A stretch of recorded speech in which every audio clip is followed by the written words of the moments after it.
नमस्कार दोस्तों, new talent academy की इस अनोखी कक्षा में आपका एक बार फिर से स्वागत है। मैं हूं आपका दोस्त कमलेश। आज का हमारा उद्देश्य देयर इज देयर आर के उपयोग को अंग्रेजी भाषा में समझना है। तो आइए सर्वप्रथम समझते हैं देयर को एवं उसके उपयोग को। देयर एक कॉमन एडवर्ब ऑफ प्लेस है जिसका उपयोग यह बताने के लिए किया जाता है कि जो कुछ भी हुआ है या घटित हुआ है वह कहाँ है, वह किस जगह पर हुआ है, अर्थात वह उस अवस्था की या उस जगह की दूरी कितनी है। यह दूरी शारीरिक और मानसिक दोनों प्रकार से हो सकती है। जैसे कि he is there where happen an accident, अर्थात वह वहाँ है जहाँ दुर्घटना हुई। इसमें देयर का उपयोग उस जगह के लिए किया गया है जहाँ एक्सीडेंट हुआ है। There are 5 members in my family, वाक्य में देयर का उपयोग मानसिक दूरी के रूप में परिवार के सदस्यों को बताने के लिए एक सब्जेक्ट के तौर पे किया गया है।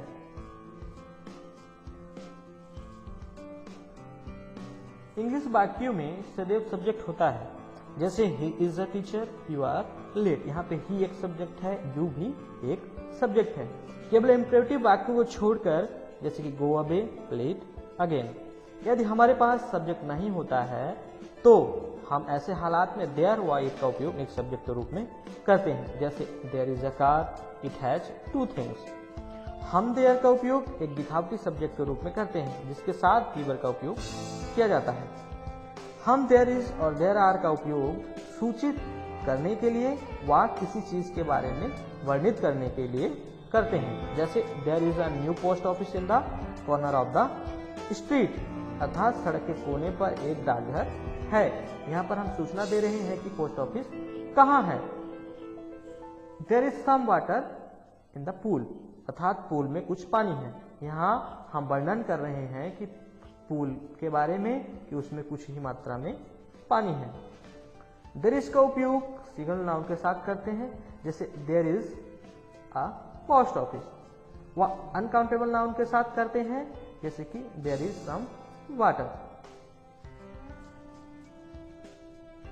यहाँ पर पहले उदाहरण में पोस्ट ऑफिस एक काउंटेबल नाउन है क्योंकि इसे गिना जा सकता है तथा सिंगुलर है, तथा दूसरे उदाहरण में वाटर एक अनकाउंटेबल नाउन है जिसको गिना नहीं जा सकता है। हम देयर आर का उपयोग प्लूरल नाउन के साथ करते हैं। जैसे देयर आर 1000 ग्राम्स, यहाँ पर 1000 ग्राम का मतलब 1000 ग्राम से है जो कि प्लूरल है। देयर इज की शॉर्ट फॉर्म भी होती है। उदाहरण आपके स्क्रीन पर दिया गया है। ध्यान रहे कि देयर आर की शॉर्ट फॉर्म नहीं होती है और ना ही कभी आप इसका उपयोग करें। नकारात्मक बात बनाने के लिए देयर इज के साथ नॉट व देयर आर के साथ भी नोट का उपयोग करते हैं। जैसे there is not any sugar in the coffee, there are not any student in the class today. ध्यान रहे कि नकारात्मक वाक्य में देयर इज नॉट और देयर आर नॉट दोनों की शॉर्ट फॉर्म होती है और हम इसका उपयोग कर सकते हैं जैसे कि स्क्रीन पर आपको दिखाई दे रहा है।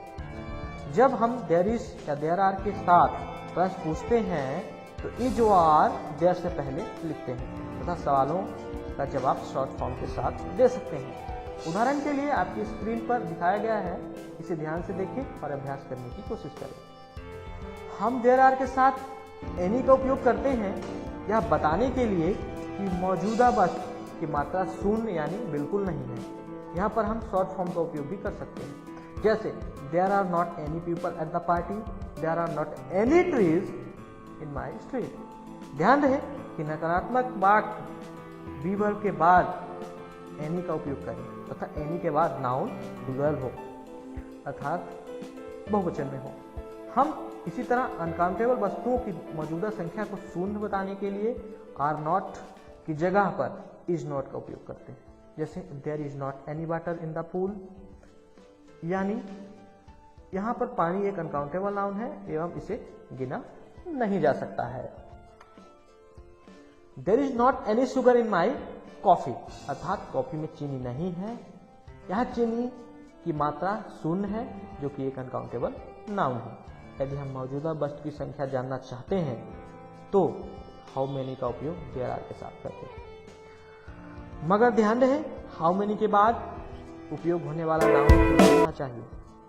जैसे कि how many members are there in your family, how many students are there in your classroom.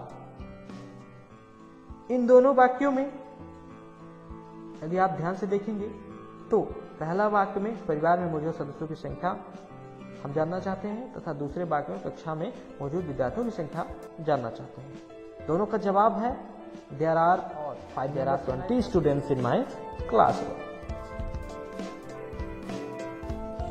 तो दोस्तों, आपने अभी तक देयर इज और देयर आर का उपयोग करना सीख लिया है।